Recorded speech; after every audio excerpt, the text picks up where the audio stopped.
pour la première fois, est abordée de façon globale sur tous ses aspects et sans limitation géographique, la question de la protection du patrimoine culturel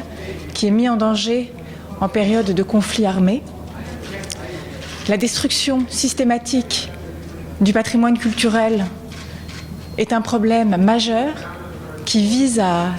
spolier l'histoire des peuples qui par ailleurs souffrent dans leur chair des conflits, qui vise à réécrire l'histoire et qui met en danger leur avenir. C'est aussi un enjeu majeur de sécurité et c'est pour ça qu'il était légitime et nécessaire que le Conseil de sécurité s'en empare pleinement, puisque le trafic des biens culturels pillés finance bien souvent le terrorisme et aggrave les conflits. Et au moment où revient la paix, le patrimoine est un facteur majeur de rassemblement des peuples et de résilience des sociétés. Pour toutes ces raisons, il était important que le Conseil de sécurité s'en saisisse et je me réjouis que cette résolution, qui a été portée par l'Italie et par la France, ait pu être adoptée à l'unanimité.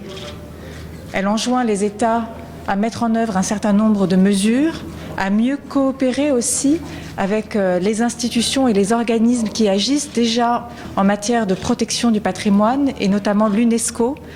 que je veux saluer tout particulièrement pour le rôle majeur qui a été le sien, notamment ces dernières années, pour éveiller la conscience mondiale sur ce sujet.